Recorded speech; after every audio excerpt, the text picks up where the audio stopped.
It's absolutely possible to believe that something should not be in the criminal justice system and still believe it is a very bad thing. We can use the law to teach people the choices that we want them to make, but I think the question is, how much is that lesson worth? What cost are we willing to live with?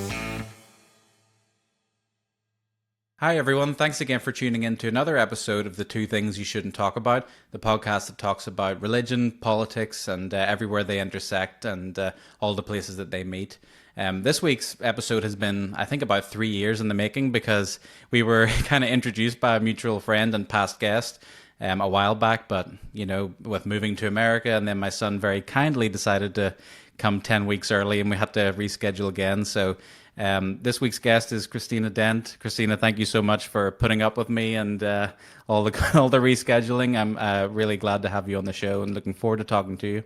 Absolutely. No problem at all, Josh. It's fun to finally make it happen. It's like a long time coming, and here we are. So this is fun. Yeah, the excitement's been building up. That's and looking right. forward to That's this conversation because it's such an important one and one that's I'm not going to say timely because I feel like it's kind of been timeless, at least in you know, the last 100 years or so. It's definitely been a big public issue, but it has been one that I think has almost grown more as a political issue in terms of with the border and fentanyl and things like that, and just the general, you know, drugs is always a huge issue, and especially in an election year it's going to get brought up. So it's definitely a good one to tackle and one that I'm looking forward to getting stuck into. So for anyone that hasn't seen your work online or hasn't read your book, do you want to just tell us a little bit about you and your upbringing and a little bit of your backstory, and then maybe we can go from there into your ministry and how you ended up where you are? Yeah. So I am born and raised in Mississippi. I've lived in the Jackson, Mississippi area my whole life. And I grew up in a wonderful home, a wonderful Christian home, wonderful conservative home, very much in that community growing up. And pretty much my whole world of people I was connected to were conservative and Christian, as far as I knew. And so I grew up in a very happy place, certainly had some hard things that happened to me. I'd tell some of those stories in my book, Curious.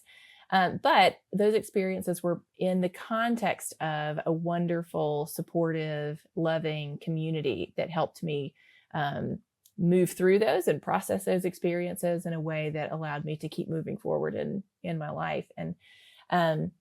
And so I didn't really have any experience with drugs growing up. I didn't use drugs in, junior high or high school. I wasn't even drinking with friends. It just wasn't on my radar. One of the lucky few, I would say. Yeah. Yeah. I'm thankful for that experience. That's not a thing I look back on and go, man, I really wish I had been out there experimenting. I'm thankful that it just was no interest to me and was never so it never had that opportunity to become a problem. So I went to a Christian college. I have a degree in Bible, wasn't using drugs there either. And so I got into my early 30s just kind of taking in what the culture had told me, which is, doing drugs is bad, which means if you're doing drugs, you are bad. And if you become addicted to them, that was just extra levels of stigma. And I took that to be bad person. And I never considered questions like, why are they using drugs? What is it that those drugs are helping them with in some way? Even if they're hurting them in others, people use drugs for a reason. And I never thought about that. I was always very focused on the drug. People shouldn't be using the drug. These drugs are powerful. These drugs kind of take over your life. And so that, for me, those questions did not come until later in life when I became a foster parent and my whole world got upended. Mm-hmm. Yeah, well, it's having heard some of your story, it's amazing how it really, I guess, revolutionized your view on this issue because, like you said, coming into the whole experience, you were, would it be fair to say, conservative, Christian, traditional kind of view on drugs where you would say that it should be criminalized, there should be harsh penalties, all that kind of stuff. Absolutely. Would that be fair to say? Yep. Yeah. Yep. And I think that's where most Christians tend to kind of line up, especially, on the conservative side. So can you tell me a little bit about how the experience of being a foster parent specifically changed your outlook? Because, people might be wondering what the connection is there or how that experience came around. Yeah. So in my early 30s, my husband and I became foster parents. And we had two sons biologically at that point, and were interested in adoption, didn't really know what pathway that might take, and decided that we would foster. And, if we ended up fostering children that needed to be adopted, we could, pursue adoption that route. And otherwise, we could just be part of children being with us for a period of time until they could go back with their families. Foster care is always the first choice of foster care is always to try to get children back with their birth Right. families, and only Yeah. move to adoption if that is not possible. Hmm. And so we started fostering. And the second baby that came to us was a little boy named Beckham. And his mom had been struggling with a drug addiction during her pregnancy, had been using drugs and struggling with addiction for about 20 years by the time that I met Wow. her. This was her first child. She had been told she would never get pregnant. And so she was thrilled to be welcoming this baby that she had wanted her whole life. And yet she could not beat this addiction while she was pregnant. Hmm. And so he was removed from her custody as soon as he was released from the hospital after his birth, and was put into foster care. And the social Yeah. worker brought him to our house. And so we became his foster family. He was this tiny little 5-pound, 9-ounce, bundle. Wow. Just Yeah. so precious. And so we had him for a couple of days, and then I took him to his first visit with his mom, Joanne is her name, Hmm. at our local child welfare center. And at this point, I mean, we had been through training, we had learned about childhood trauma, but I had not made the connections yet to what drives adults to do the things that they do. It was really Sure. all about helping children heal.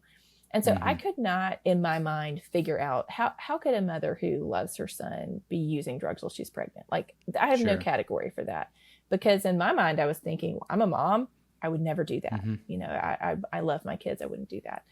And so in my mind, that meant then, well, she doesn't really love him, or maybe certainly not as much as I love my kids, if she's Yeah. prioritizing this drug use over Right. the child's best interest. She must think it's more important than taking care of her Yeah. child. Yes. Which is a really common thought among foster parents, and the general public. I hear it often from people. So I took him to his visitation with her, and I got out of my van, got his car seat out, turned around in the parking lot to walk in the building to go meet her. And here comes this woman running across the parking lot towards me, and she's weeping, and she runs over and she starts kissing this little baby and talking to him. Wow. And just, all the things you would think a mom who had been separated from her child and was just desperate to be with him would be doing.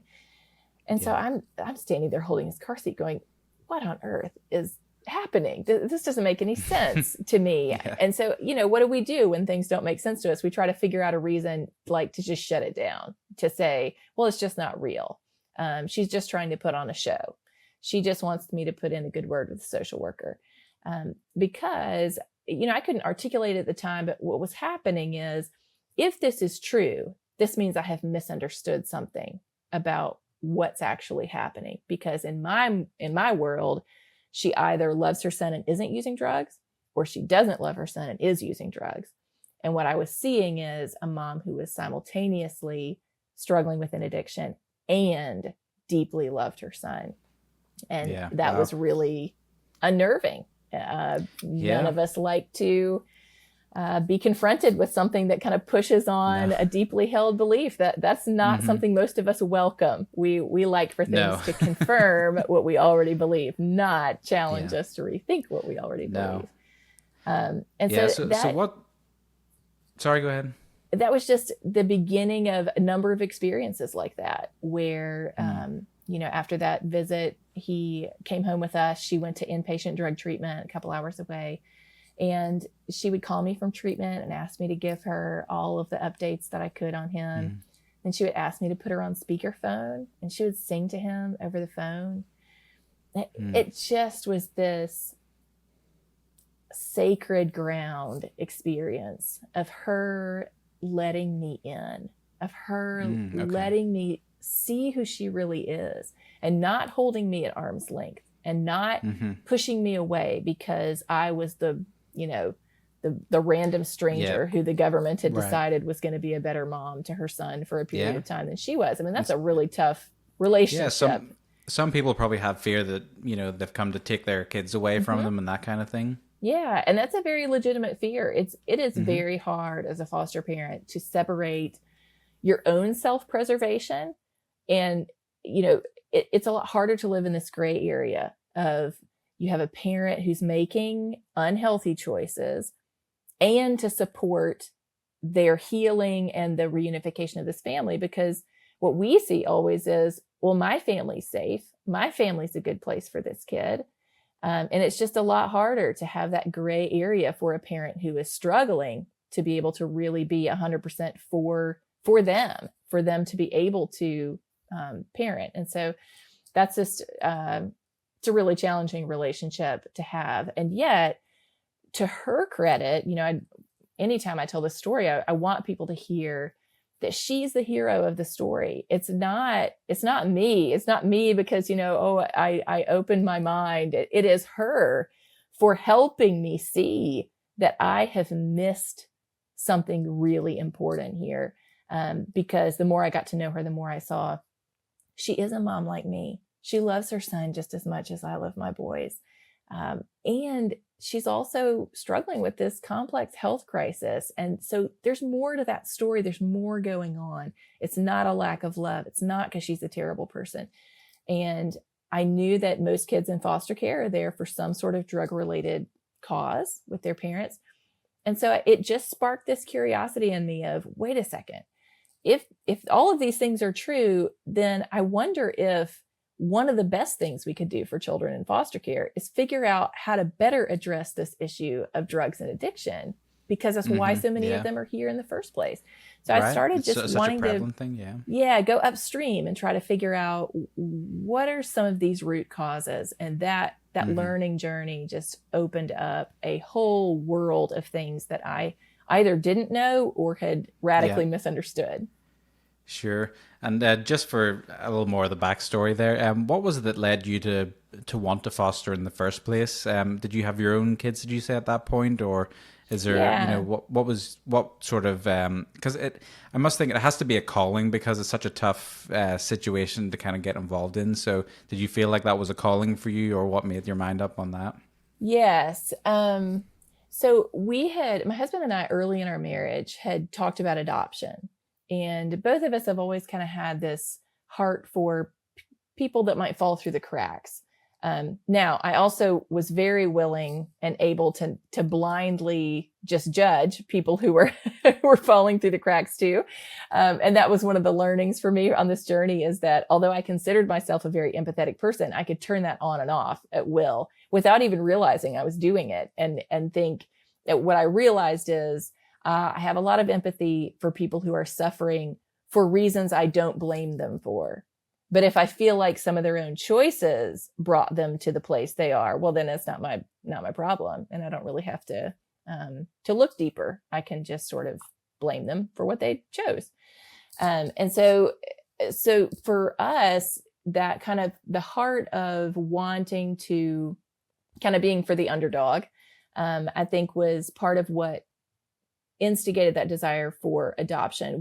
We always felt like that path to adoption would be for children who would not otherwise have a family, not to kind of get in line for a child who would have another family waiting. That was just the particular calling that we felt, was really to try to fill a role that might be missed otherwise. And so we didn't really know what that was, even when we got to the place where we felt like, okay, now is the time for us to pursue adoption. Felt like this was the moment. We felt no direction from the Lord for that at all. It felt like, I don't know, I don't want to go pick a random country. I mean, this is like a child and a life and a culture. And that feels very significant.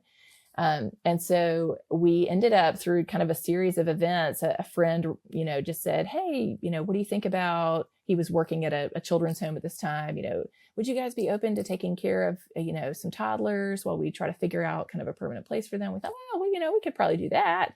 And that ended up falling through, but it had opened our minds to this idea of like, maybe we would be willing to do something shorter term.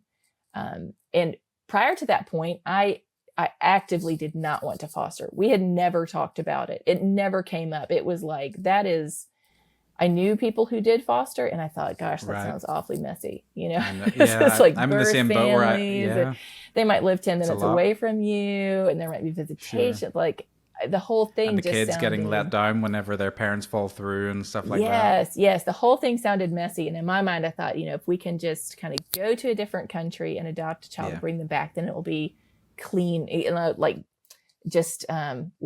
simpler. And so I have since learned that is not the case. Trauma follows you everywhere, and challenges follow you everywhere, no matter where you're from.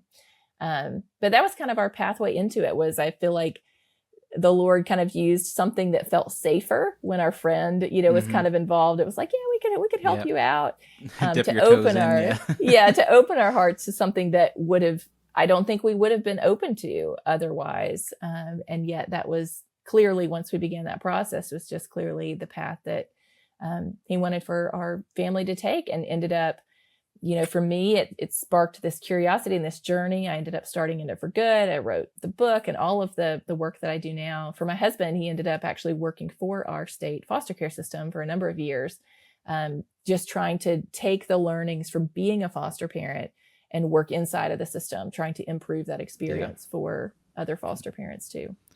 Yeah, that's amazing. And to fast forward then back to this, when you first encountered this loving parent who was still addicted to drugs, what did you learn about the nature of addiction from that experience? Because obviously then it's easy to see that it's not always as simple as you choose one thing over another. It is, there's a deep mental and sometimes spiritual attachment there that's really hard to break. So what did you learn about that from this process? Yeah, that was, so I was trying to kind of separate for people, because sometimes when I'm telling this story, people will say, well, you can't, just because your heart got tugged, that doesn't mean you should go and like start an organization or, change a bunch of policy or whatever, which I say, absolutely, that's true. Joanne opened my heart and changed the judgmentalness of my heart, helped me to see that judgmentalness. But it was this learning and reading research that ended up actually changing my mind about how we're approaching these things. And one of the things that was most helpful to me in giving me a mental picture of the kind of shift that I have been through is an experiment called Rat Park. And I tell this in more detail in the book. But there was a psychologist in the 1970s who was working with a set of patients at an addiction clinic. He didn't want to. It was part of what he had to do as part of his schooling. He was scared to do that. He thought, these are terrible liars and thieves, and I don't want any part of this, but I am assigned here, so I've got to do it. And as he worked there, and as he talked with the clients that he was working with, he realized, wait a second, they're not talking about the drug. They're talking about their life experiences and the reason why they're using these drugs. And he said, the more I listened to them, the more I thought, my gosh, if I lived the experiences they're telling me about, I think I would want to change the way that I feel too. I would want to numb those experiences because so many of them had been through really, really traumatic and painful things in their lives. And so he was also teaching at a local university at the time, and he went to his students and he told them what he's learning from his clients. And his students, some of them were interested, and some of them said, no, that's not right. These people are just lying to you because, these experiments have been done with rats. And if you put a rat in a cage and you give it access to drug-laced water, it will just use the drug-laced water over and over and over again until it dies. It's because these drugs are so powerful. That's why people become addicted to them. And so he went and looked into those experiments, and he said, well, wait a second, this goes against everything we know about rats. We know that rats are highly social creatures. We know they love to play and they love to be active and doing things. And in this experiment, they're being put in this tiny little cage with no one else and nothing to do other than choose from these two water bottles, a plain water and a drug-laced water. And he thought, yeah, that would be that's kind of like hell for rats to be in that kind of an environment. So I wonder what would happen if we gave the rats the environment they really want to be in and also gave them access to the drug-laced water. So he and his colleagues built what they ended up calling Rat Park on the floor of their lab at the university. And they put sawdust in there and tin cans for the rats to play in. And they put lots of rats in there so they could have everything a rat would want in its life. And they gave them access to plain water and drug-laced water. And what they found is that the rats almost never chose the drug-laced water. And when they did choose it, they never used it compulsively, never overdosed and died on it. It was just maybe the equivalent of recreational use every now and then for the rat. And so, he began to rethink this narrative that we have had, that it is the drug that causes the addiction, and really started to look behind the drug use to what is it going on in the person's life. Similarly to if you put a rat in a cage that is terrible for them, yes, they want to change the way that they feel. And when humans have experiences that are terrible for them, they want to change the way that they feel. And so we know now, over the last 50 years, there's been a lot of research done. We know now that the more trauma someone has experienced, the more loneliness, isolation, all of these difficult experiences, the more of that a person has, the more at risk they are of drug use and of that use becoming an addiction. It's not about somebody being a bad person or having no moral compass or anything like that. This is about people wanting to feel better than they do right now. Sometimes that becomes habitual and problematic. Sometimes it ends up causing more pain in their life, but it's always in service of, at least for a little while, feeling better, getting some relief from that internal pain that they're feeling. And that really was the thing that broke my heart about the way that we have largely approached drug use, as seeing it as a bad person, which is why we employ the criminal justice system. We have someone doing bad things, and we need to punish them for the bad behavior that they're engaging in. And so that really reshaped my heart and got me rethinking how we approach substance use. And that opened up more learning to, wait a second, what about drug markets? What about overdose from contamination? What about crime from these illicit markets? Yeah. And realizing there is so much more to this story than this simple story that we have been told about drugs. Yeah. So if we think of why people then turn to drugs in the first place, following on from that experiment, then obviously there's a societal and cultural side of it where I guess it's what other people do. So people, I guess, get involved because, everyone else is doing it. But if you were to put your finger on like a root cause as to why you would say, above all else, this is probably why people get addicted to drugs and why it's such a huge problem. Do you have any idea what that would be? I would say, I think the research says it is the amount of trauma, disconnection, loneliness, grief, all of those negative experiences that they have had is what creates the primary risk factors for them. Certainly there is some also that is genetic. Part of that is that there's also been research done that the amount of trauma a person experiences can actually pass down genetically to their children and grandchildren. So even for children who are just being born, who maybe have not had their own traumatic experiences, their genetic code is modified by the trauma of previous generations, which is crazy to think about. Like a survival instinct almost. Yeah. So it is so complex. So then if we so some people are starting out with more sort of embedded experience of trauma. Then if they continue to experience more of that in their own childhood, it just compounds their risk factors, which, just to be clear, doesn't mean that everybody who has experienced trauma in their life is destined to become addicted to drugs at all. But that doesn't mean we can't really engage with risk factors. So we know risk doesn't mean you're going to do the thing or get the thing. It just means that we can be honest about the fact that there's just more risk there. There is more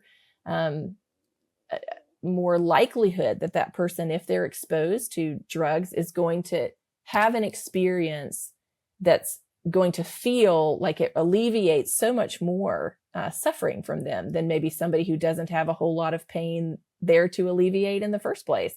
And so one person, might use heroin or cocaine or, marijuana or something like that. And they say, yeah, I've heard numerous people say, yeah, I used that one time, like no interest in that, that did nothing for me. It just made me feel bad or whatever. And then you talk to other people who say, I took this and it made me feel like for the first time in my life that all was right in the world. Or it made me feel for the first time in my life like I had been surrounded by this warm, soft hug. Or tell this story in the book. Somebody who is in recovery now from opioid addiction said, when I took opioids, it made the world look like it just had a rosy glow to it.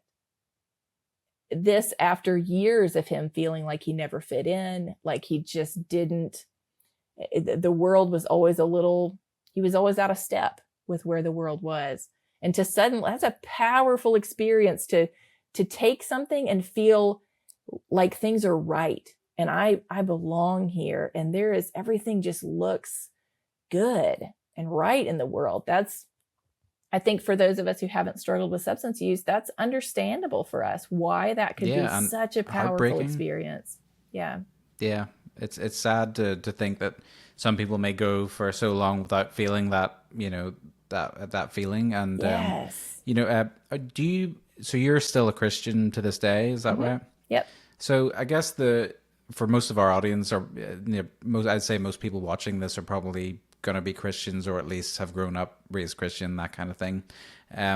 So what does, I guess, the Christian part of you think about the idea of, well, I suppose my natural instinct is that, like you said, drugs are bad things deserve punishment. So there's that kind of natural thing of, we feel like some, people that are involved with drugs, especially dealers, but sometimes, people who are users, we feel like there should be some kind of punishment, I suppose, for what that is, for it being a bad thing. Did you ever have like a conflict with your faith in terms of trying to understand, I know this is wrong, but how do we deal with it correctly? How did that all work in your mind? Yeah.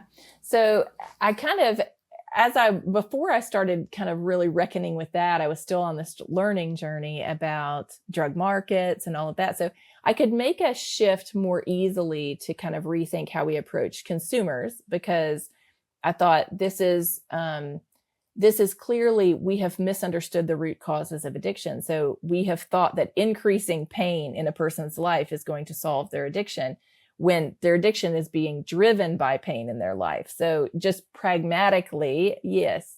So pragmatically, it seemed like, oh, this is clear why this hasn't worked, because it's using the worst tool we could use to increase trauma in someone's life, particularly when we think about using the criminal justice system, and all of the different kinds of pain that brings into a person's life.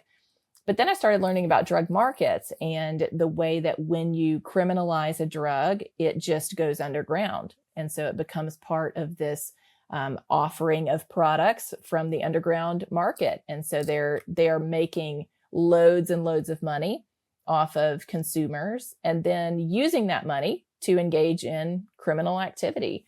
So the underground drug market is worth about $650 billion every year. So massive amounts of cash to be had only by people who are willing to break the law.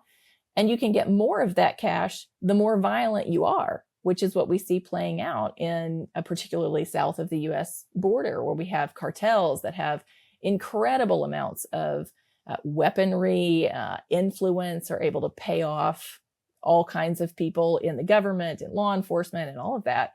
And to begin to reckon with, that's a choice we've made to empower them to the degree that they have that power, because we've chosen to not allow these drugs to be sold in legal regulated markets. And so we have given them to cartels and gangs and terrorist organizations to sell, to make money off of, and then use that money for all sorts of terrible things in the world. And so that was one piece of that market, understanding, oh, wait a second, criminalizing a drug actually increases crime and violence. And then on the contamination side, realizing what's causing the vast majority of overdoses is not opioids that someone got from their doctor. It is drugs that they bought on the underground market that aren't regulated, and so they're contaminated. Now you've got fentanyl on the underground market. And underground markets are always going to become more and more potent, because if you have to smuggle something, you want the biggest punch in the smallest package, which is why we have fentanyl. It allows for a very tiny package to be highly profitable and to escape detection a lot more easily than something that's less potent, like heroin.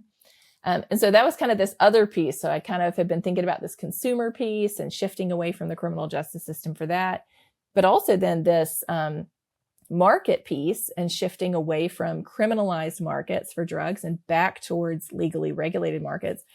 And that's where I really started to feel this push on, wait a second, can I support this? Like, being a Christian, am I somehow not a Christian if I support that approach? I mean, I have a vivid memory of that question rolling through my mind and thinking, this seems like the solution. If we kind of look at the root causes of these harms, it seems like the solutions are the opposite thing from what I've been supporting my whole life. Right. But can I support those and still be a Christian? Yeah, because most people would think that legal and being in favor of legalizing the drug market would be equivalent to condoning the use of drugs, because it's just like everything else. People think, well, do we want to have legal gay marriage as a Christian? Do we want to have legal abortion as a Christian? Does supporting those things, is it a price worth paying for the end result for most people being a little better or their quality of life being better? It's tough because, you have to, I guess, reconcile whether just being in favor of it being in our society is condoning that act. Mm-hmm. Yeah. So that was a lot of what I wrestled through was, okay, is this similar to that? I had a friend on Facebook who, one of her first questions is this similar to abortion though? Like, even if you said pragmatically that somehow it reduced harm, like there's a moral weight there that you can't get around, coming from the value system that she and I were coming from.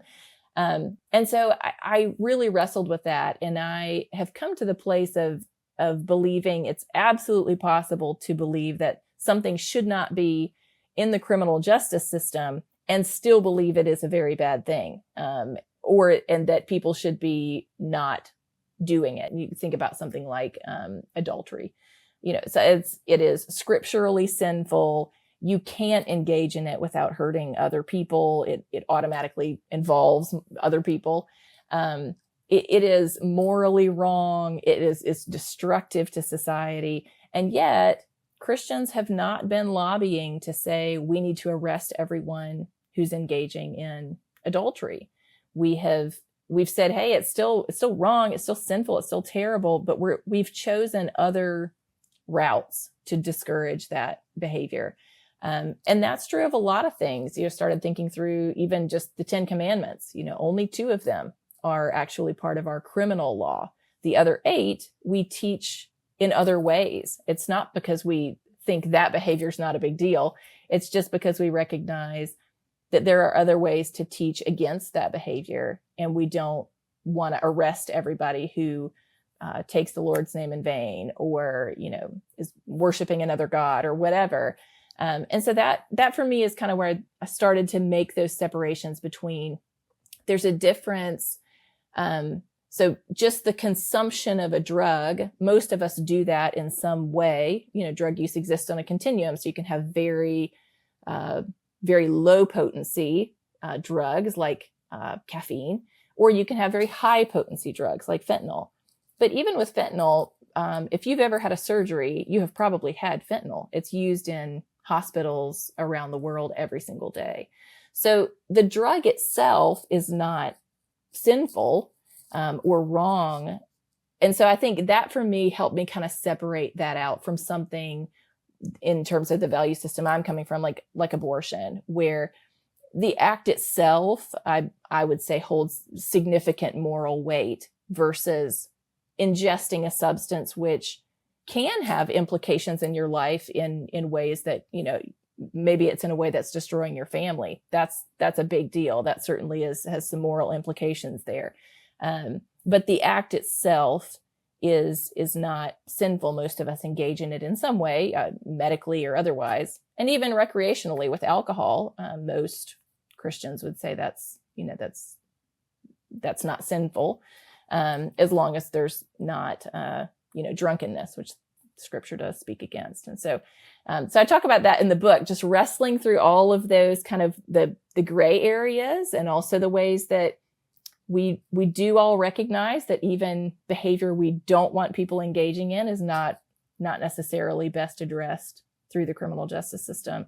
And so I've started to lean more on the side of let's look at what actually works to reduce harm to people, what helps them to get the help they need if they have an addiction, and what reduces the amount of crime and violence that are in communities, what reduces the amount of death that's part of this whole equation, as part of seeing people as made in the image of God, who we want to live out their full potential as people made in his image, and not have their lives cut short or live in a world made even worse by crime and violence. And so that for me has kind of been this awakening of this new vision for what I think we have not understood just how much we're giving up with the current approach to drugs. I think the world we've lived in all of us have grown up in this world. We don't remember anything else other than banning drugs and putting people in prison,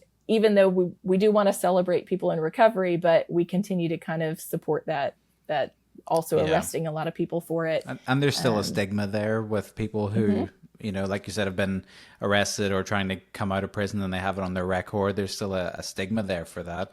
Yeah. I suppose my question, following on from all of that is, so you think that legalizing and having a regulated legal market would, do you think that would result in an improvement in society and the lives of people who are addicted to drugs? Will that lead to them being in a healthier place in the long run than locking them up for their crimes? I have become convinced that evidence shows yes, but I would definitely give a caveat that it is important how we go about that. And it's important that we don't just swing the pendulum in the other direction too far. It absolutely can go from, hey, let's lock everybody up, to, wait a second, we shouldn't lock anybody up, no matter what they're doing. And you see that in some places where there's this move to say, hey, if someone's struggling with an addiction, we just got to kind of let them do their life the way they want to. If I think San Francisco had a kind of a similar approach in some, begins to infringe on other people's rights, or begins to remove the safety of public places, or, and I would say that also is not helpful. There's a middle ground where we respect the rights and the life of people who are using a substance, and we respect the rights and the life and the well-being of people who aren't. And so we don't swing in one. We don't just say we might have gotten it wrong over here, and so let's just swing that all the way over on the other side.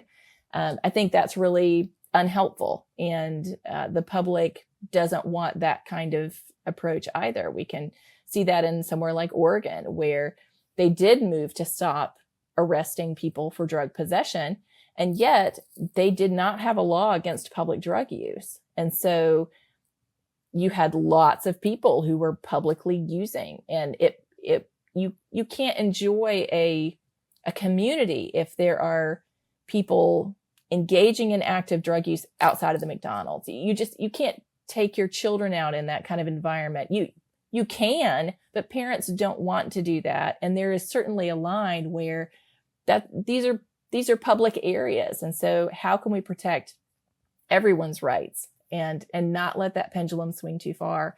And I think a big part of that too is part of that is using the law to protect everyone's rights. Part of it is social norms. And we have that around alcohol. We have it around cigarettes. And yet we don't have it. We have suppressed any type of visible use of substances. You think about like alcohol. We have kind of social norms around that. You don't see someone drinking at their office at 9 a.m. It's not because they can't. It's not because it's sinful. It's because social norms say you don't do that unless you have a problem with alcohol.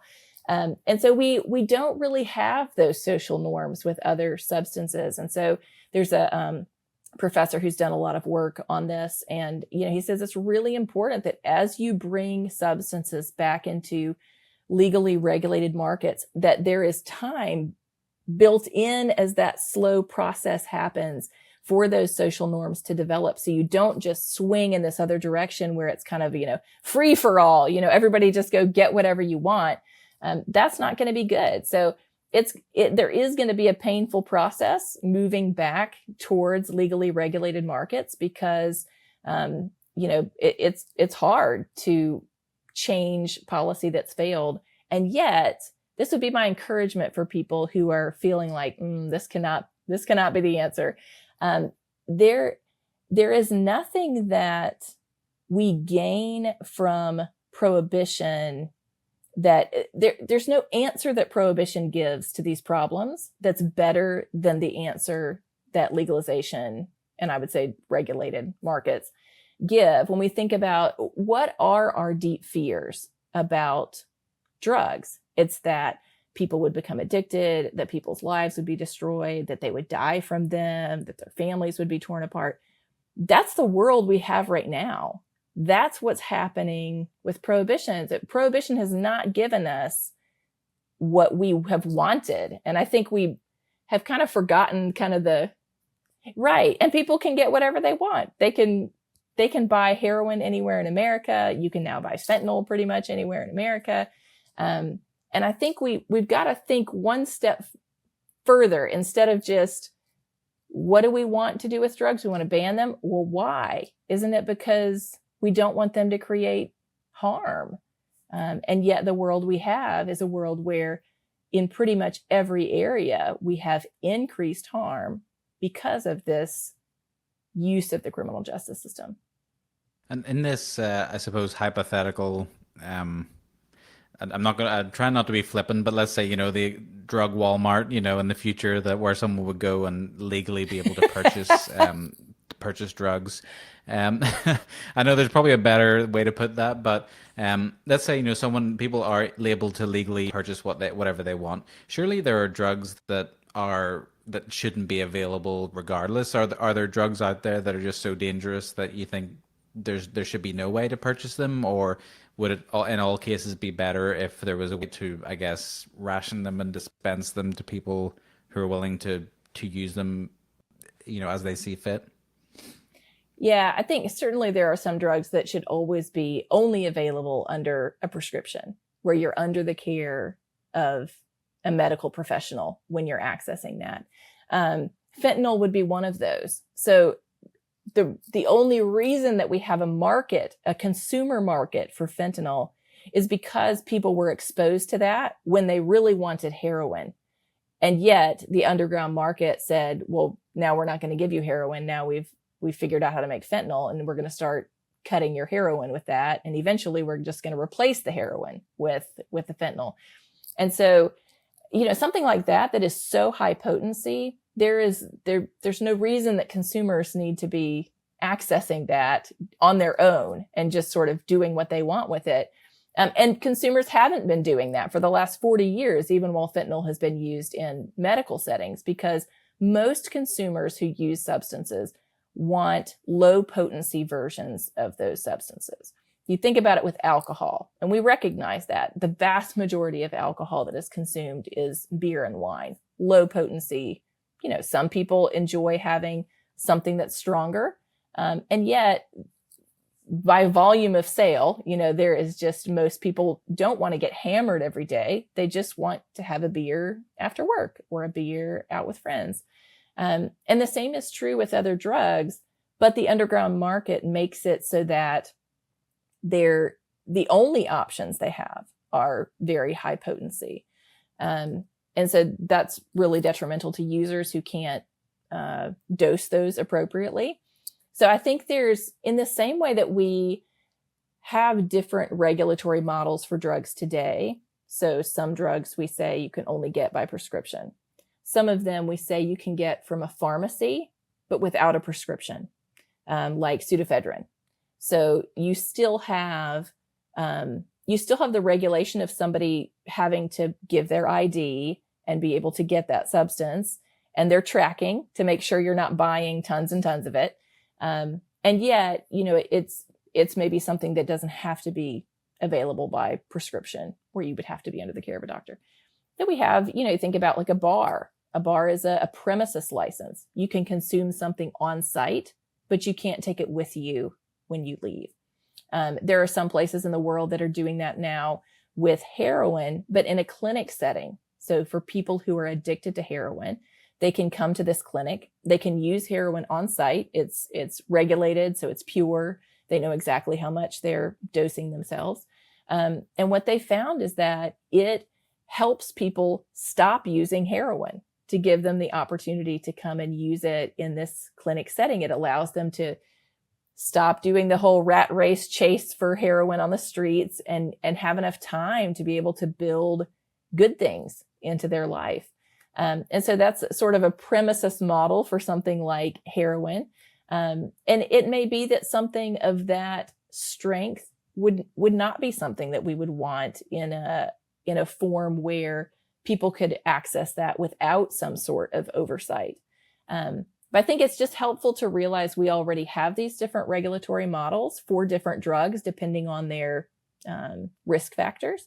And then you have something like cannabis. Most states have come up with a completely new regulatory framework for cannabis. They haven't treated it like alcohol. They haven't treated it like cigarettes. They've said, we're going to do a particular thing with cannabis. And so some states have done that better than others. Some have had more successful. Some have had more problems. And yet that's part of this process of figuring out what works best to be able to kind of undo the harms of prohibition, allow adults to access this in the least harmful way possible. Mm-hmm. And in your opinion, then, should the end goal of this kind of legalized market, and the regulated market, should the end goal be a society that uses less drugs, or a society that uses drugs but more safely? Because, I wonder in my mind, does it end up then in 50 years where we have a lot more people using drugs but it's safer? Or does it get to the point where I guess people get more bored of it and it kind of dies down to where there's less overall? I just wonder, where does that lead? And do you have any idea where it goes? Yeah, so I am curious about that too. So with cannabis, we see, and cannabis is by far the most popular illegal drug. So we tend to hear about people using fentanyl and dying and all of that, but the vast majority of people who are using illegal drugs are still using cannabis in states where it's illegal. So if we look at cannabis, which is by far the drug more people are willing to use than any other drug that's currently illegal, you see that in states where it's legal, youth use doesn't increase. So that's really important. It just because it's legal for adults, that has not had an impact on the amount of youth who are using it. It's not like they've taken that as a sign, this is no big deal, I can go use cannabis now. So youth use has not increased. Adult use has gone up in places that have legal cannabis. In some places, that has been matched with a decrease in alcohol consumption. And, some people would argue that can be kind of a net positive, because alcohol can be very detrimental on your physical body, and tends to be, if you overuse it and are driving or anything like that, it's definitely a negative for the community. And so you do see some increase in use, and yet the trade-offs on the other side of that, I think, are worth that. And for me, so I still have never used cannabis. I don't have any interest in using any of these substances, except for, if I need to have surgery and need fentanyl administered medically. That's good to know. Yeah. Good to clear your name before everybody who's watching. Just I think I just want to, I've changed my mind, and I actually just want to go use all these substances. No, I've been in many states where cannabis is legal. I had no interest in using it at all. But I think what we've done with cigarettes is a great way to think about what we can do with other drugs. So, back a couple of decades ago, like 50% of adults were smoking cigarettes. I mean, it was everywhere. And when we realized the health risks of that, we did not criminalize. We didn't ban cigarettes. We didn't ban smoking. We didn't say, okay, we're going to put people who are caught smoking in jail. We said, okay, we are going to help people understand in very clear terms what this is going to do to their bodies over time. And we're going to incentivize them to not smoke.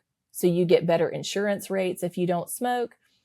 It's becoming harder and harder to find places to smoke, because so many places have gone to, you can't smoke in airplanes. You can't smoke on buses. You can't smoke in most restaurants. There's all kinds of places now where, so as a society, we have shifted to making smoking less socially acceptable. We've used these social norms, and we've used incentives, sometimes financial incentives, sometimes other kinds of incentives, to make smoking less desirable for people.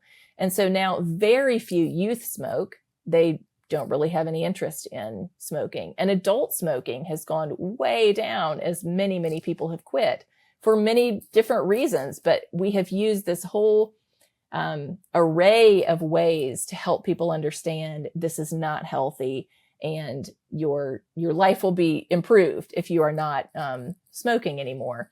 And so that, I think, is the opportunity that we have with other drugs that may be harmful, is not to say let's ban the drug or criminalize the user, but to say let's put the work in to educate people on what the real risks are, to honestly educate them, not just try to make them afraid, but actually educate them. And then to build a society where that behavior is less acceptable, less appropriate, less able to be engaged in any kind of public way.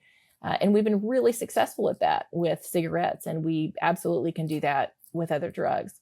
There's a risk there, certainly, that people say, well, I'm just going to go engage in that anyway. And if they choose to do that, then I think we certainly don't want them using drugs that are contaminated, from which they may die.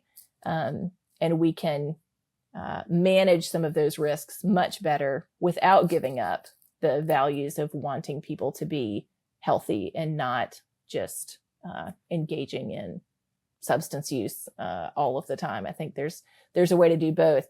And I think it's, for me, where I see that fall is that I think we are gaining very little and losing a lot with the current approach, which is the only reason that, to me, it's worth doing this work, writing a book, starting an organization, is because I think it's not sort of 6 of one, half a dozen of the other. I think it's actually, we have no concept of how much we're actually losing, how much of our world is harmed, and how many people are harmed by the current approach and all the different ways it works out in our lives. And that's why I think there is a tremendous amount of gain to be had by rethinking this approach, and even making small shifts towards addressing drug use for what it is, a reason that people want to change the way they feel, and teaching people better coping mechanisms, helping people to find healing in their lives in much healthier ways than substance use. I think that's the role that the church can play in a wonderful way, is helping people understand who they were meant to be, and helping them find the purpose that God made them for. Yeah, and on that, I have kind of one more, I suppose, moral question. It's one that I was kind of talking over with my wife before we came on air, and I suppose, it raises a question of what kind of a society we have, and what we want to be permissible in our society, and whether there's consequences for that. So in my mind, I kind of think of it's a similar dilemma to schools giving out contraception in their sex ed classes. It's like, undoubtedly it will do good in terms of less unwanted pregnancies, and by result less abortions, that kind of thing. But it also raises a question of what kind of behaviors in society, what we're encouraging, what we want our society to look like. And I wonder, and it's probably something that others might struggle with, is will we be held accountable for what we permit in society? And I know we're probably similar, and I think we're both, it seems like, on a more libertarian leaning politically. But a lot of people will say, it's even if it does more harm to have these things criminalized, we're putting down a marker in terms of what we're permitting in our society. What would you say to those people who just think that punishment is right for the behavior, regardless of whether it helps or not, if it's legalized? I think I would encourage them to really think hard about all the kinds of behaviors that we don't do that for, that I think actually cause far more harm in society. Think about something like pornography, that is ubiquitous in our world, and yet we have not chosen to say, what would make people stop looking at that is if we arrest them. We recognize that that's not the right approach to that, even though it's really harmful, and it can turn into addictions. It can destroy people's lives and marriages. There's all kinds of harm that can come from that. Just because we're not arresting people doesn't mean we're saying it's no big deal. It's that we're choosing to say this is a big deal, and we say it in a different way than with an arrest. Similarly, I think, there's different kinds of consequences. An arrest is one kind of consequence, but if you think about something like alcohol consumption, that can also be incredibly detrimental in people's lives. About 10% of people who drink have a problem with alcohol. That's a lot of people who are struggling with alcohol addiction. Maybe even and more. So you think about the kinds of consequences that are going to be part of their life, even though they're not going to be arrested for consuming alcohol. They might still lose their job if they can't perform well. They might lose their family if their marriage disintegrates over their alcohol use. They might lose their housing if they can't keep their job to be able to pay for the place that they live. There are lots of different kinds of consequences and accountability that are built into the choices that we make. They affect our lives in many different ways. And I think the same is true with other kinds of substance use, that those kinds of accountability are already there, and they will continue to be there. It's not as though just because someone is engaging in something legal, they're not going to reap the consequences of that. They're going to reap some pretty painful natural consequences. So we can use the law to sort of signal to people, to teach people the choices that we want them to make. But I think the question is, how much is that lesson worth? What cost are we willing to live with in order to teach a lesson that way? And can we teach that lesson in a way that is not so costly and might be even more effective? Similar to cigarette smoking. We have chosen to teach the lesson, and we've taught it pretty well. And we've taught it in a different way. And I think that is what I hope people will think on and will learn more about, is what is the cost of the lesson? Because I absolutely believe that there are people who are not using drugs because they are illegal. That's a real thing. Absolutely. There are going to be some people who, if a drug was legal, would say, "Oh, I'll at least try it." So the law is doing something for us. Now, how many people that applies to, we don't know. I don't think you or I are going to go out and use heroin, even if it was legal tomorrow. We don't have any interest in that. Most people aren't going, heroin's illegal. That's why I'm not using it. They're not going to use it no matter what. No, they see the harm. Yeah. So I think that the cost of using the law for that lesson, and recognizing that we have lots of other lessons we teach that we don't use the criminal justice system in order to teach. And I think that the cost of using it here is far greater than we have thought it was. And there are better ways to teach it that aren't so destructive. Yeah, well, thank you for sharing your perspective tonight. I'm sure there'll be a lot of people who maybe they've never heard these arguments before, or the evidence on the other side. If people are curious, they see the book in the background here called Curious. The name of my book. So obviously that's one way to learn more about you. But do you want to talk a little bit about where they can find more about your about End It for Good, about your book, and all that kind of stuff? Yes, you can go to enditforgood.com. We got all kinds of resources there, some freebies, things like how to have great conversations on polarizing topics. So maybe this isn't your thing you want to go talk about, but maybe you're really passionate about something and want to understand how to engage with people on that in a way that doesn't push them away, but actually increases good conversation. We've got some resources there on that, ways to help people struggling with an addiction. And then you can also just engage with these ideas more deeply on the website. There's a lot of resources.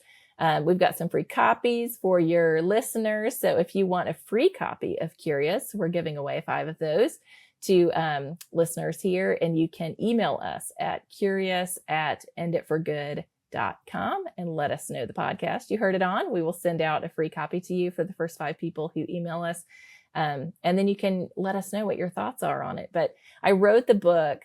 It's a memoir. It's my story of my childhood, how I developed, how I thought about drugs and addiction, our years fostering, how that changed, and then the learning journey and the research, and includes a lot of other people's stories that illustrate different parts of this conversation. And several chapters wrestling through a lot of the things we've been talking about. How do I think about this as a Christian? How do I think about it as a mother? How do I think about it as someone who's conservative? How trying to just take people on that learning journey that I went on and answer the questions that I had, which I think are very similar to the ones other people have, and invite them to see it from a different perspective. I'm not interested in everybody agreeing on exactly all the same solutions. But I think if we learn more about it, we can find better solutions that work, and we can find where we do find commonality and work together towards those solutions. Because how we approach drugs and addiction impacts all of us, whether you use drugs or not. And so finding a pathway forward that gets us more good outcomes and less harmful outcomes also benefits all of us, whether you use drugs or not. And so come join us over on enditforgood.com. You can follow us on social media, and you can get that free copy of Curious by emailing us at curious@enditforgood.com. Yeah, and I'm sure if you're anything like me, I love to get my hands on some interesting stuff, and especially when it's free, it's even better. So thank you so much for providing those copies. I'm sure you'll have some emails coming your way after this episode, because if you're anything like me, I found it really interesting, and I've learned a lot. So thank you, Christina, for joining me tonight. I really appreciate your time. And, it's been awesome to finally have this conversation. And like I said, I feel like I've learned something about people aren't always going to agree, like you said, on these things, but we can learn, from the research, from what actually works, and be pragmatic about what really helps people. So that's, that to me, I think is possibly the most important takeaway out of all of this, that we can be better at helping people. And, to me as a Christian, that's something we should all be for. So I appreciate your perspective. Thank you so much again. And thanks to all the listeners who and viewers who have watched this episode. Thank you for tuning in. Hope you enjoyed. And if you enjoyed this episode, make sure you drop a comment below, and I can pass on your comments to Christina if you have questions for her, and maybe we can answer those in the future. But head on over, follow her online, and follow the End It for Good online as well. But unfortunately, that's all for this week. Thank you so much again for tuning in. I hope to see you again soon on another episode of The 2 Things You Shouldn't Talk About.